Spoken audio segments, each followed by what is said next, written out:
Hello बच्चों, तो आज हम लोग स्टार्ट करने वाले हैं डेक्रोसिस्टाइटिस, जो कि पोइलास का मतलब मॉडर्न कोरिलेशन है। ठीक है, पोइलास और पोइस्त्राव में देखो, एक्यूट वाला जो होता है पोइलास में चला जाता है, और जो क्रॉनिक वाला आता है वो पोइस्त्राव में चला जाता है। ठीक है, 4 प्रकार के स्त्राव में चला जाता है। तो पहले हम लोग एक्यूट के बारे में पढ़ेंगे, फिर हम लोग क्रॉनिक के बारे में पढ़ेंगे। ठीक, दोनों के बारे में पढ़ेंगे। डेक्रोसिस्टाइटिस जो है वो 3 शब्दों से मिलकर बना है, डेक्रियन, सिस्ट और आइटिस। डेक्रियन मतलब टीयर, सिस्ट मतलब सैक, और आइटिस मतलब इन्फ्लामेशन, मतलब टीयर सैक इन्फ्लामेशन, मतलब आंसू रखने वाली ग्रंथ, आंसू रखने वाला जो ग्रंथि नहीं, ग्रंथि तो बनाने वाली है, आंसू जो रखने वाली जगह है वहाँ पर इन्फ्लामेशन होना, उसे कहते हैं डेक्रियोसिस्टाइटिस। इसकी डेफिनेशन क्या है किताबी भाषा में? Dacryocystitis is inflammation of the lacrimal sac, most commonly due to obstruction of the nasolacrimal duct leading to accumulation of the secretion and the secondary infection.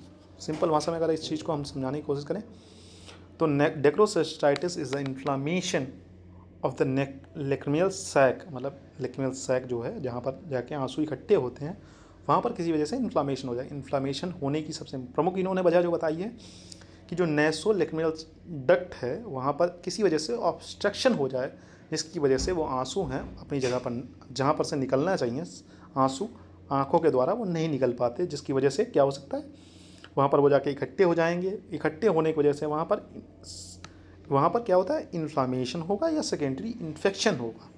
ठीक है, ये नॉर्मल भाषा है। अब आपको जो पेपर में लिखनी है वो क्या? Dacryocystitis is an inflammation of the lacrimal sac, most commonly due to obstruction of the nasolacrimal duct, leading to accumulation of the secretion and the secondary infection. आप ये वाले लिख सकते हैं, ये कॉमनली भाषा में समझा सकते हैं चीज़ों को। ठीक है, टाइप्स की बात करें तो टाइप्स इसके 2 टाइप्स हैं। एक है कॉन्जेनाइटल डेक्रियोसिस्टाइटिस और एक होता है एक्यूट डेक्रियोसिस्टाइटिस। ठीक है, कॉन्जेनाइटल जो होता है वो बच्चों में होता है, जन्म न्यूबॉर्न में होता है, और एक्यूट वाला फिर 2 एक्वायर्ड डेक्रियोसिस्टाइटिस एडल्ट में देखा जाता है। इसमें हो गया एक्यूट डेक्रियोसिस्टाइटिस जो पोइलास से कोरिलेट कर सकते हैं, और क्रॉनिक डेक्रियोसिस्टाइटिस जो हो सकता है वो पोइस्राव से कोरिलेट कर सकते हैं। पोइलास में क्या होगा, यहाँ पर बेसिकली सिक्रीशंस वगैरह नहीं होते हैं, आपका जो वो ग्रंथि बन गई है, और क्रॉनिक डेक्रियोसिस्टाइटिस में सिक्रीशंस भी होने लगते हैं, वहाँ से मतलब पस वगैरह भी निकलने लगता है।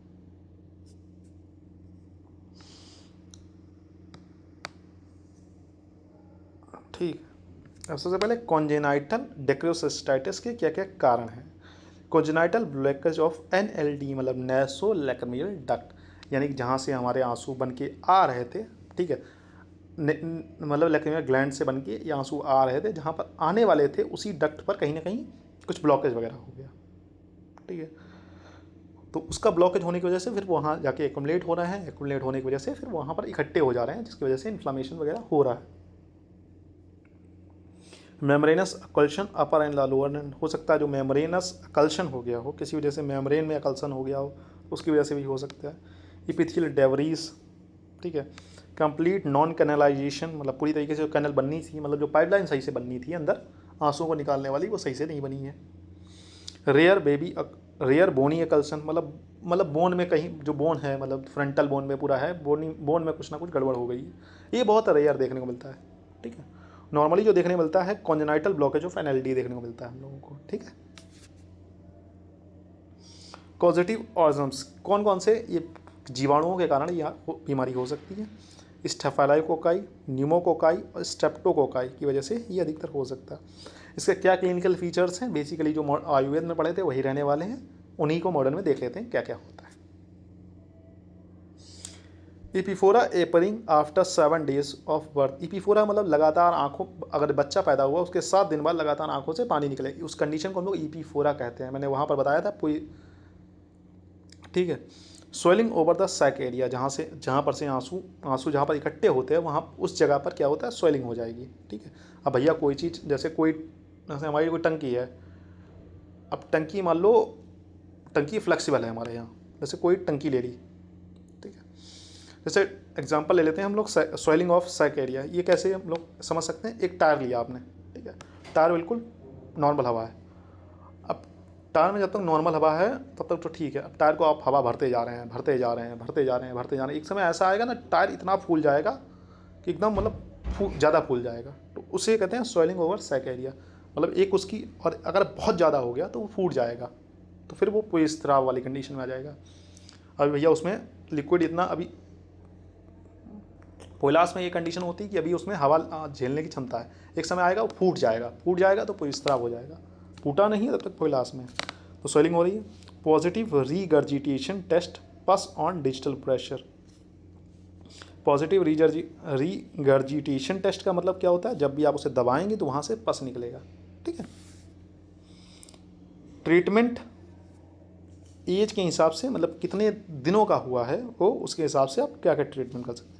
अगर 6 से 8 हफ्ते हुए हैं तो आप मसाज उस पर कर सकती हैं, और ट्रॉपिकल एंटीबायोटिक्स लगाने से आपको आराम मिल जाएगा।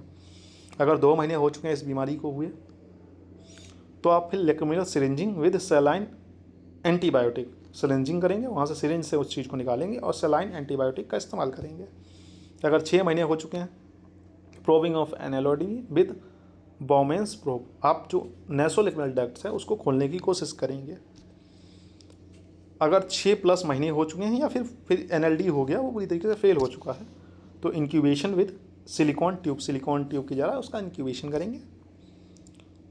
आपको 4+ साल हो चुके हैं या फिर रिपीटेड फेलियर हो रहा है, डेक्रियोसिस्टोराइनोस्टॉमी, मतलब वो जो पूरा डेक्रियो है, मतलब जो सैक है, उसको पूरी तरीके से रिमूव ही करना पड़ेगा, और कोई चारा नहीं है। अगर भैया रिपीटेड बार बार वही चीज़ फेल हो रही है, बार बार बीमारी हो रही है, तो उस चीज़ को निकालना ही ठीक रहेगा, ठीक है। एक्यूट डेक्रियोसिस्टाइटिस क्या होता है? एक्यूट मतलब अभी नई नई बीमारी हुई है, क्रॉनिक मतलब बहुत लंबा समय से। देखो एक्यूट और क्रॉनिक का मतलब कुछ नहीं होता।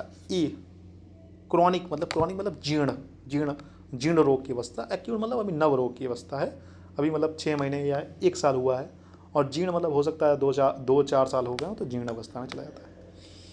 एटियोलॉजी मतलब इसके क्या क्या कारण हो सकते हैं। एक्यूट एक्सक्रेवेशन ऑफ क्रॉनिक डेक्रोसाइटिस, मतलब इसकी वजह से, मतलब अब क्रॉनिक डेक्रोसाइटिस होने वाला है, उसके शुरुआती लक्षणों में हो सकता है, या सेकेंडरी इन्फेक्शन, या पेरी डेक्रोसिस्टाइटिस की वजह से हो सकता है। इसमें क्या क्या कौन कौन से जीवाणु इसमें, तो स्टेप्टोकोकस हीमोलाइटिक्स, न्यूमोकोकस, स्टेफाइलोकोकस, मतलब बेसिकली वही सारे ऑर्गेनिज्म जो होते हैं, इन्हीं का नाम आएगा, ठीक है। क्लिनिकल पिक्चर मतलब क्लिनिकल स्टेजेस की 3 स्टेज में होता है। एक है सेलुलाइटिस स्टेज, दूसरी है लेकिन एब्सेस स्टेज, और फिस्टुला फॉर्मेशन स्टेज। तो पहले हम लोग सेलुलाइटिस स्टेज के बारे में पढ़ेंगे। Painful swelling eight inner canthus वाली जो एरिया है, मतलब आंखों के अंदर जो कैंथस वाली एरिया है, आंख के साइड वाला एरिया है, साइड में जो नहीं होता, साइड वाला एरिया है, वहाँ पर आपको स्वेलिंग देखने को मिलेगी, और स्वेलिंग में दर्द भी होगा छूने से। रेडनेस एंड वार्मथ, साथ में क्या होगा, वो लाल हो जाएगी आंख बिल्कुल, और उस जगह को छूने पर आपको गर्माहट का एहसास होगा। हिपीफोरा, लगातार आपकी आंखों से पानी निकलेगा। फीवर एंड मेलाइस, हो सकता है बेचैनी तो होगी क्योंकि आंख में अगर कंकड़ भी चला तो बेचैनी होती है, और साथ में आपको बुखार भी आने के चांसेस हैं। अब दूसरी स्टेज आती है लेक्रोमियल एब्सेस स्टेज। यहाँ पर क्या होगा, इन्फ्लामेशन जो है वो कंटिन्यू रहेगा, बाकी ऊपर वाली कंडीशन तो रहेंगी। कैनल इकुलाई ब्लॉकेज, मतलब जो पूरा मतलब कैनिकुलाई ब्लॉकेज हो जाएगा। अब आंसू निकलना बंद हो जाएंगे, क्योंकि जो कैनल आंसुओं को ला रही थी वो पूरी ब्लॉक हो चुकी है। Pus collected in sac abscess formation, यहाँ पर क्या होगा, जो पस होगा वो आपके उस सैक में इकट्ठा होना शुरू हो जाएगा। पहले आंसू इकट्ठा हो रहे थे, लगातार आंसू निकल रहे थे, वो उसकी जगह पर अब पस वहाँ पर इकट्ठा होना शुरू हो जाएगा। अब बात करेंगे fistula formation. If untreated abscess represent externally. Fistula में क्या होता है, अगर आपने इसको सही से ध्यान नहीं दिया और इलाज नहीं कराया, घर पे अगर जड़ी बूटी नॉर्मली लगाई, तो ये अपने एब्सेस जो होता है वो अंदर की तरफ फूट जाएगा, फिर फिस्टुला फॉर्म कर लेगा, ठीक, मतलब घाव बना देगा, simple. External fistula formation really internal into nasal cavity, मतलब फिर वहाँ से पस वगैरह निकलना शुरू हो जाएगा। अब ट्रीटमेंट कैसे, किस स्टेज में कैसे क्या ट्रीटमेंट करना चाहिए, उसके बारे में लोग डिटेल में पढ़ते हैं। सबसे पहली है सेलुलाइटिस स्टेज। अभी कुछ नहीं हुआ, अभी आपकी आंखों से पानी निकल रहा है, नॉर्मल कंडीशन है, तो आप क्या क्या कर सकते हैं, ट्रॉपिकल एंड सिस्टमिक एंटीबायोटिक्स लगा सकते हैं। मतलब ट्रॉपिकल एंटीबायोटिक जो सल्फेक्टेंट ट्रायोक्सिन वगैरह आती है उसको, या मॉक्सीफ्लॉक्सासिन का आता है एंटीबायोटिक, वो आप आंखों में डाल दोगे ठीक हो जाएगी। एंटी इन्फ्लामेटरी एनाल्जेसिक्स ले सकते हैं, मतलब सूजन को कम करने वाली दवाई, बेसिकली जो सामान्य भाषा में समझाएं। एंटी इन्फ्लामेटरी हम ना ज़्यादा पढ़ते हैं, हम जानते हैं सिर्फ सूजन कम करने वाली दवाई देनी है। हॉट फॉर्मेंटेशन मतलब आँखों में, जो घर वाले नहीं कहते भैया आँख में कुछ लग गया है तो आँख सेक लो, तो नॉर्मली आँख को गरम गरम पोटली करके सेक लेना है। सिंपल भाषा में अगर आप बताएं तो ट्रॉपिकल एंड सिस्टमिक एंटीबायोटिक्स लेनी है आपको, उन्हें खा सकते हैं, एंटीबायोटिक्स खा भी सकते हैं, अगर ज़्यादा समस्या है तो खाएं और आँखों में डालें, दोनों काम करें, नहीं तो सिर्फ आँख में डालने से काम चल जाएगा। एंटी इन्फ्लामेटरी एनाल्जेसिक्स वो होते हैं भैया आपको बुखार उखार भी आ रहा है तो बुखार उखार के लिए एंटी इन्फ्लामेटरी एनाल्जेसिक्स। एनाल्जेसिक्स क्या होती हैं बेसिकली, ये टेम्परेचर को कम करेंगी, दर्द को कम करेंगी, ठीक है। हॉट फॉर्मेंटेशन, लेक्मिनल एब्सेस स्टेज, अब भैया आपका जो मतलब जो सैक था उसमें वो बन गया है, ठीक है, अब वहाँ पर पस वगैरह हो गया है, तो कंजर्वेटिव ट्रीटमेंट करेंगे, जो एब्सेस में जो पस वगैरह बने उसको निकालेंगे किसी तरीके से। DCR कर सकते हैं या DCT कर सकते हैं, later on depending on severity. अब आपको हो सकता है वो पूरा सैक है जहाँ पर पस वगैरह हो उसको निकालना भी पड़ सकता है, वो अलग आगे की कंडीशन। अगर ऐसे ठीक हो रहा है, निकालने से ठीक हो रहा है, एंटीबायोटिक वगैरह चला रहे हैं, ठीक हो रहा है तो ठीक है, लेकिन अगर ज़्यादा कंडीशन ख़राब हो रही है तो आप वो भी कर सकते हैं। फिस्टुला फॉर्मेशन स्टेज, अगर फिस्टुला बन गया है पूरा, मतलब वहाँ पर पूरा पस वगैरह बन गया, फूट फाट गया, तो उसको पूरा ही निकालना पड़ेगा। Followed by DCR and DC operation as per the case. आप DCR DCT तो करेंगे, इस स्टेज में आकर आप उसे ना निकालें, बिना निकाले ठीक हो जाएगा आपको जो सैक है, वो तो नहीं होने वाला। इसके ऊपर वाली लेक्मिनल एब्सेस स्टेज में हो सकता है वो ठीक हो जाए, लेकिन इस स्टेज में अगर आप आ गए तो उसे निकालना ही पड़ेगा। अब जो यहाँ क्रॉनिक डेक्रोसिस्टाइटिस को हम लोग कोरिलेट करते हैं पुय स्त्राव से। स्त्राव 4 प्रकार से होते हैं, पुय स्त्राव, रक्त स्त्राव, श्लेष्म स्त्राव और पित्त स्त्राव, ठीक है। ये चारों क्रॉनिक डेक्रोसिस्टाइटिस से कोरिलेट किए जाते हैं, ठीक है।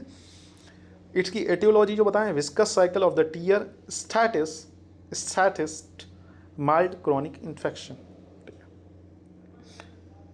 प्रीडोप्सिंग फैक्टर या रिस्क फैक्टर्स, किन किन कारणों से ये बीमारी अधिकतर ज़्यादा हो जाती है, मतलब एक्यूट वाली जो क्रॉनिक में चली जाती है। किसी की एज 40 से 60 साल है तो उसकी इम्यूनिटी काफ़ी कमज़ोर होती है, वहाँ पर शरीर उस तरीके से काम नहीं करता। फीमेल्स में ज़्यादा समस्या हो जाती है। White races are more affected, मतलब जो गोरे लोग होते हैं उनमें ये बीमारी ज़्यादा देखी जाती है। हेरिडिटी, फेशियल स्ट्रक्चर इन्वॉल्वमेंट, मतलब हेरिडिटी क्या होता है, जैसे माता पिता को अगर किसी को एक है तो बच्चे में भी ये बीमारी चली जाती है। पुअर हाइजीन और लो सोशियो इकोनॉमिक, मामूली बात है, कोई बीमारी है, जितनी बीमारी है, अगर पुअर कंडीशन है, पुअर हाइजीन वगैरह देखो, मतलब गरीबों में पहली बात तो ये गोरे लोगों को होती है, गोरे लोगों में भी गरीबों को होती है, ठीक है। क्लिनिकल में इसकी 4 स्टेज बताई गई हैं। क्रॉनिक कैटरल डेक्रोसिस्टाइटिस, इसमें हल्का हल्का ईपीफोरा होगा, मतलब आंखों से हल्का हल्का पानी निकलेगा।